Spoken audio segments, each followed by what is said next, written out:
सोने की चिड़िया किस देश को कहा जाता है? तो याद रखिएगा भारत देश को। किसे? भारत देश को।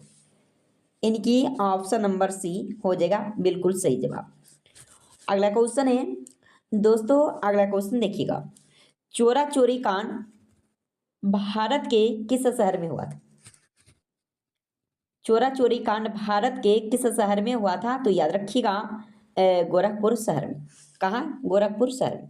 बिल्कुल सही जवाब ऑप्शन नंबर ए हो जाएगा। अगला क्वेश्चन देखिएगा। भारत में ताजमहल किस नदी के किनारे स्थित है? भारत में ताजमहल किस नदी के किनारे स्थित है? तो याद रखिएगा यमुना नदी के किनारे स्थित है। कहाँ? यमुना नदी के। यानी कि बिल्कुल सही जवाब ऑप्शन नंबर ए हो जाएगा। अगला क्वेश्चन देखिएगा। भारत का सबसे ज्यादा प्रदूषण वाला शहर कौन सा? दोस्तों सारे एग्जाम्स के लिए इम्पोर्टेंट रहेगा, तो आप सब इस वीडियो को पूरा देखिएगा और वीडियो पसंद आए तो दोस्तों के यहाँ शेयर कीजिएगा। भारत का सबसे ज्यादा प्रदूषण वाला शहर कौन सा है? तो याद रखिएगा पटना शहर। कौन सा? पटना शहर। यानी कि बिल्कुल राइट ए हो जाएगा।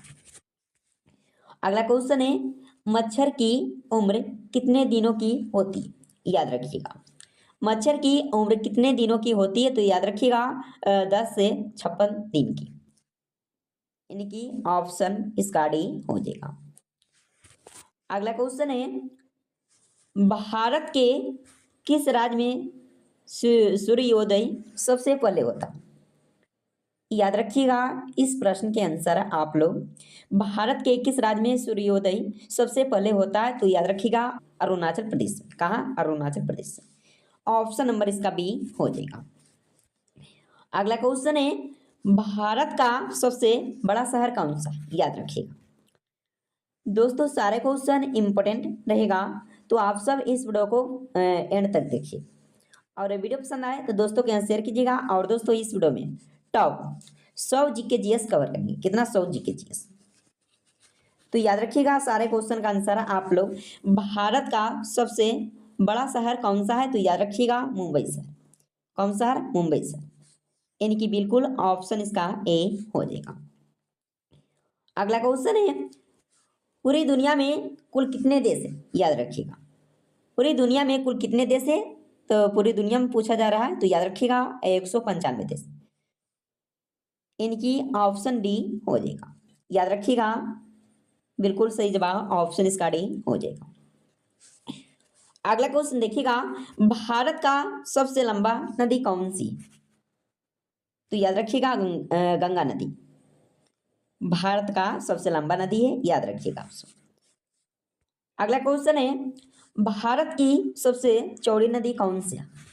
भारत की सबसे चौड़ी नदी कौन सा है? तो याद रखिएगा ब्रह्मपुत्र नदी। यानी कि बिल्कुल राइट इसका सी हो जाएगा। अगला क्वेश्चन है दोस्तों, अगला क्वेश्चन कौन से देश में सर्वाधिक अम्लीय वर्षा होती है? याद रखिएगा आप लोग कौन से देश में सर्वाधिक अम्लीय वर्षा होती है? नॉर्वे देश में। कौन सा देश में? नॉर्वे देश में। बिल्कुल सही जवाब ऑप्शन नंबर इसका सी हो जाएगा। अगला क्वेश्चन है भारत के कपास का सबसे बड़ा उत्पादक राज्य कौन सा है? याद रखिएगा गुजरात राज्य। यानी कि राइट इसका डी हो जाएगा। अगला क्वेश्चन है भारत का प्रथम नागरिक कौन होता है? याद रखिए भारत का प्रथम नागरिक कौन होता है? तो राष्ट्रपति। कौन? राष्ट्रपति। ऑप्शन नंबर इसका ए बी हो जाएगा। अगला क्वेश्चन है भारत का दूसरा नागरिक कौन होता है?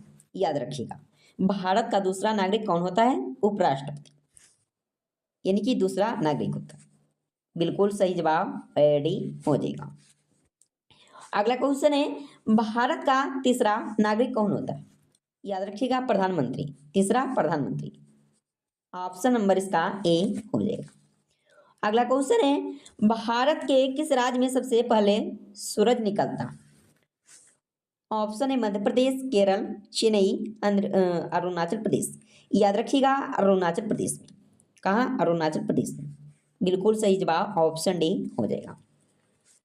अगला क्वेश्चन है भारत की पहली महिला राष्ट्रपति का नाम क्या है?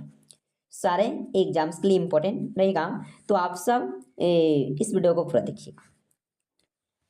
भारत की पहली महिला राष्ट्रपति का नाम क्या है? तो याद रखिएगा प्रतिभा देवी सिंह पाटिल। क्या प्रतिभा देवी सिंह पाटिल था? राइट, इसका भी हो जाएगा। अगला क्वेश्चन है, भारत के पहले गवर्नर जनरल का नाम क्या है? भारत के पहले गवर्नर जनरल का नाम क्या है? तो याद रखिएगा लॉर्ड विलियम बेंटिंक, यानी कि राइट इसका सी हो जाएगा। दोस्तों अगला क्वेश्चन देखिएगा, भारत का सशस्त्र बालों का सर्वोच्च सेनापति कौन होता? भारत का सशस्त्र बालों का सर्वोच्च सेनापति कौन होता है? तो याद रखिएगा राष्ट्रपति। कौन? राष्ट्रपति, यानी कि बिल्कुल सही जवाब ऑप्शन नंबर बी हो जाएगा। अगला क्वेश्चन है, भारत की पहली महिला राज्यपाल का नाम है? तो याद रखिएगा इसका नाम क्या है?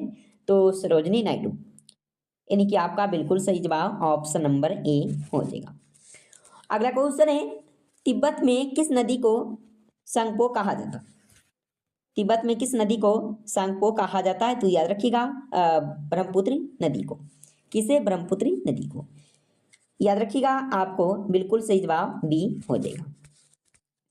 अगला क्वेश्चन है, भारत के मध्य से कौन सी रेखा गुजरती है? भारत के मध्य से कौन सी रेखा गुजरती है? तो याद रखिएगा कारक रेखा। कौन रेखा? कारक रेखा, यानी कि बिल्कुल सही जवाब ऑप्शन नंबर इसका सी हो जाएगा। अगला क्वेश्चन देखिएगा, कारक रेखा कितने राज्यों से होकर गुजरती है? 7, 8, 2, 5। तो याद रखिएगा कारक रेखा 8 राज्यों से होकर गुजरती है। आप लोग याद रखिएगा, इस प्रश्न के आंसर भी हो जाएगा। अगला क्वेश्चन है, भारत के किस राज्य में की समुद्री के तट रेखा सबसे लंबी? भारत के किस राज्य की समुद्री के तट रेखा सबसे लंबी है? तो याद रखिएगा गुजरात राज्य की। याद रखिएगा आप सब, यानी कि बिल्कुल सही जवाब ऑप्शन नंबर इसका ए हो जाएगा। अगला क्वेश्चन है, भारत में स्थित मरुस्थल कौन सा है?